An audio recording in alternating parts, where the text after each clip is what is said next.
Olá pessoal, hoje nós vamos tratar de dois temas um pouco subjetivos, que é o inconsciente coletivo e os arquétipos. Esses dois temas eles foram assim tratados por Jung e dentro do possível ele tentou colocar dentro de uma explicação mais próxima da nossa ciência oficial, mas sempre com bastante dificuldade. Na realidade, o conceito de inconsciente coletivo vai aparecer nas obras de Jung, no livro que é aqui traduzido no Brasil como Os Símbolos da Transformação. Esse livro, quando foi lançado, acabou gerando a ruptura de Freud com Jung. Foi o livro que teve esse marco de uma separação.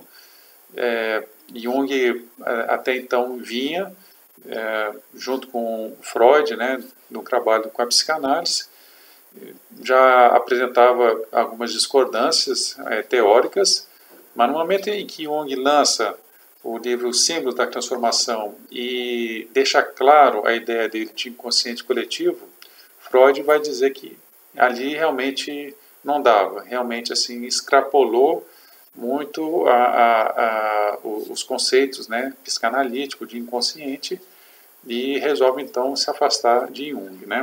Jung entra numa profunda crise existencial, realmente fica sem chão, porque Freud era um referencial para ele, mas ao mesmo tempo lhe deu bastante liberdade para que ele, enfim, seguisse uma forma de expressão das suas ideias que no final assim combinou com ideias brilhantes, realmente assim dando origem a novas psicologias profundas e transpessoais, Então, qual que é a ideia do inconsciente coletivo?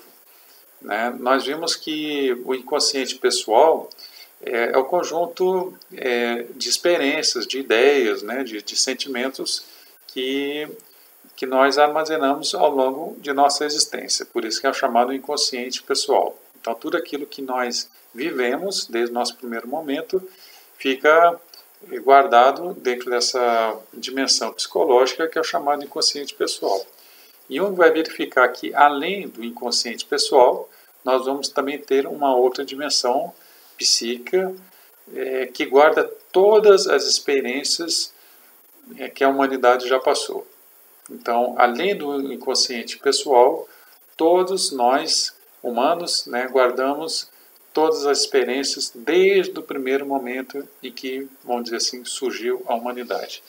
Então, esse conjunto de imagens, de experiências realizadas pela humanidade ficaram todas armazenadas no que ele considera de um inconsciente coletivo, Então, o inconsciente coletivo ele não pertence a um indivíduo, mas sim a uma sociedade, a um grupo, e por fim a toda uma humanidade, Então, se constitui, na herança cultural, na herança de experiências psíquicas que a humanidade toda viveu. E como é que foi que Jung chegou a essa conclusão?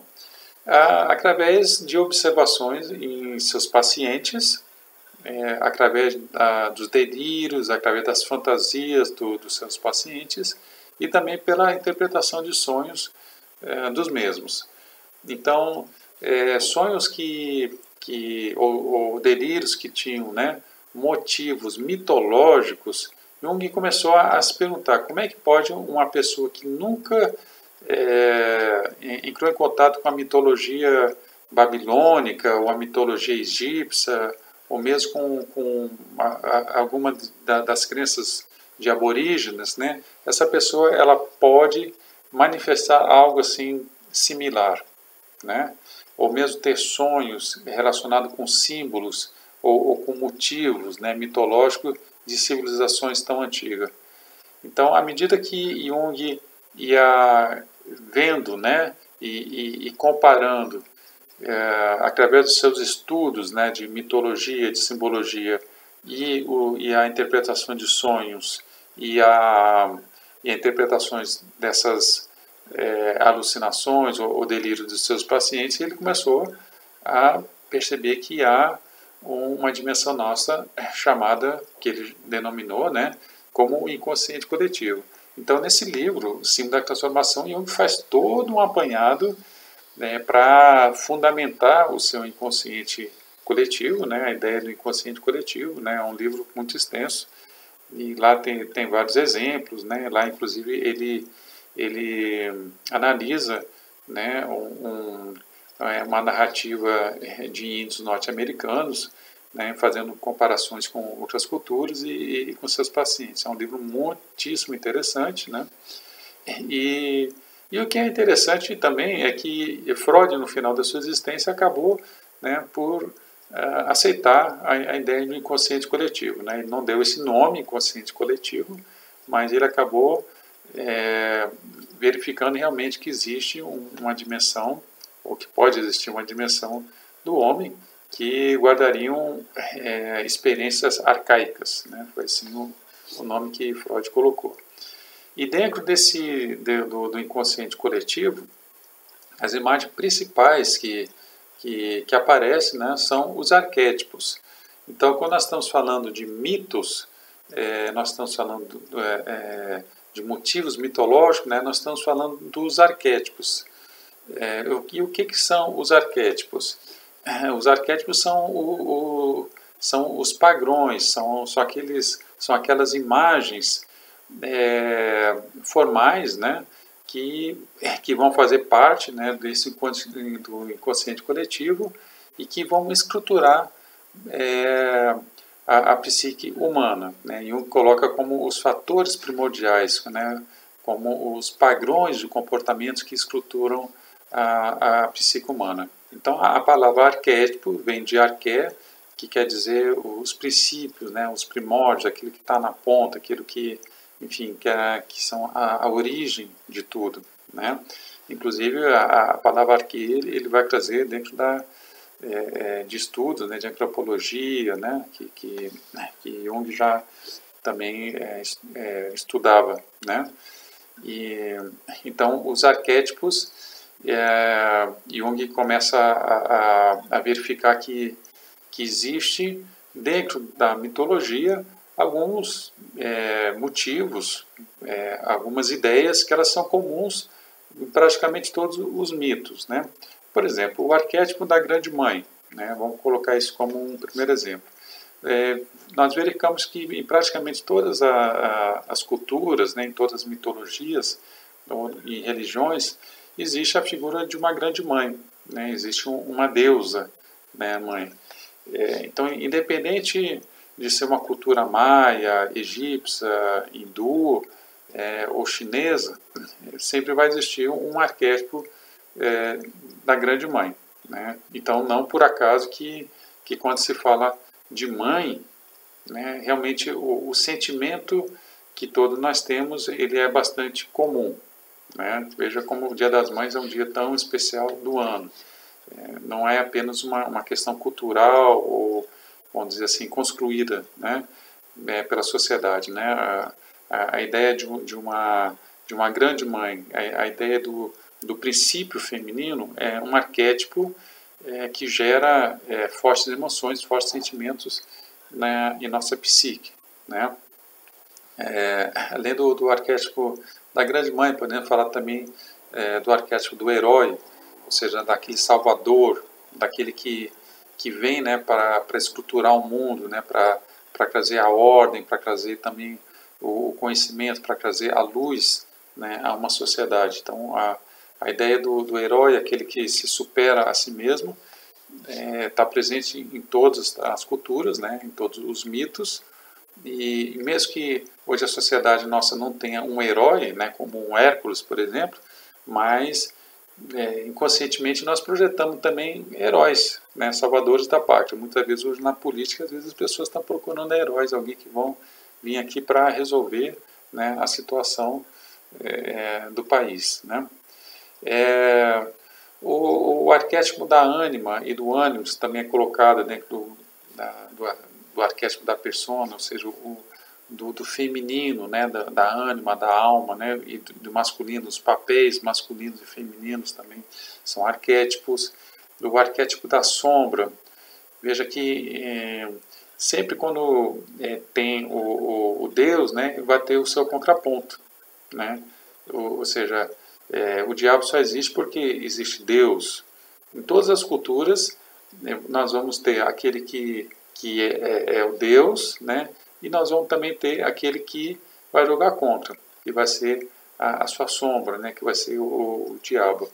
As culturas clássicas, né, entretanto, não viam o aspecto da sombra como nós temos hoje o diabo, né? Onde que a gente quer acabar com o diabo. Se a gente pudesse, a gente acabaria com o diabo. Não, as culturas antigas, elas sempre entenderam o lado sombra, né, como o aspecto inferior do elemento da luz. Ele não era um agente do mal em si, né? Por exemplo, no Egito, o templo, né, de Horus ficava ao lado do templo de Sete. Sete, vamos dizer assim, seria o demônio, né? Foi aquele que despedaçou, inclusive, Osíris. E eles faziam uma adoração, né, a Sete com a mesma intensidade que faziam uma adoração a Horus. Não havia um sentido de um mal. Então eles adoravam o demônio? Não, pelo contrário, né? Eles viam que Sete era o contraponto, era a complementação do aspecto de Horus. Então, a sombra é um arquétipo no sentido que é a ausência da luz, né? São os aspectos primordiais, vamos dizer, são os aspectos primários, aquilo que ainda não foi desenvolvido, mas é exatamente através do acesso à sombra ou da iluminação da sombra que nós vamos ter os conteúdos que vão nos levar a uma totalidade. Então, inclusive, recomendo o livro Ao Encontro da Sombra, que é um livro assim fantástico, porque quanto mais nós colocamos luz na nossa sombra, né, mais iluminado nós ficamos. Inclusive Jung fala, né, para nós podermos chegar, né, à dimensão da luz, primeiro nós temos que lançar nossas raízes nas nossas profundidades, né? Nós precisamos adentrar as nossas sombras. Ninguém consegue trabalhar, né, os seus defeitos, vamos colocar assim, né, ou as suas imperfeições, ou os seus elementos mais primários, se não entrar em contato com eles, se não colocar a luz da consciência, né? Então a sombra é também um dos arquétipos. Então essas imagens primordiais, né, todas elas fazem parte do inconsciente coletivo. Quer dizer que mesmo que, vamos supor, se a humanidade desapareça, não vai acontecer, mas se desaparecesse e ficasse um Adão e Eva, ou seja, apenas um casal, e tudo começasse de novo, esses motivos eles voltariam novamente, porque eles fazem parte dos conteúdos psicológicos que nós herdamos.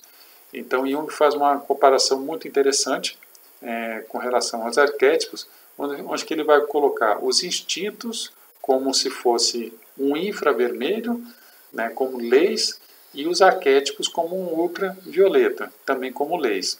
Enquanto que os instintos nós herdamos, né, então praticamente nós não precisamos fazer nada em termos de instinto, eles estão inatos, eles são naturais em nós. Os arquétipos eles também são inatos, estão naturais na nossa psique, né? Só que como um elemento superior. E esses elementos, essas imagens primordiais, elas estão dentro do inconsciente coletivo, ou seja, ela não é apenas algo do inconsciente pessoal, sim do inconsciente coletivo. Então, eu espero que com esse vídeo de hoje a gente possa ter esclarecido de uma forma assim bem simples, né? Jung fala muito sobre o inconsciente coletivo, praticamente toda a sua psicologia é baseada em arquétipos e no inconsciente coletivo. Dei apenas uns conceitos bem simples, bem primordiais, E espero que vocês gostem e estejam compartilhando aos seus amigos. Até a próxima.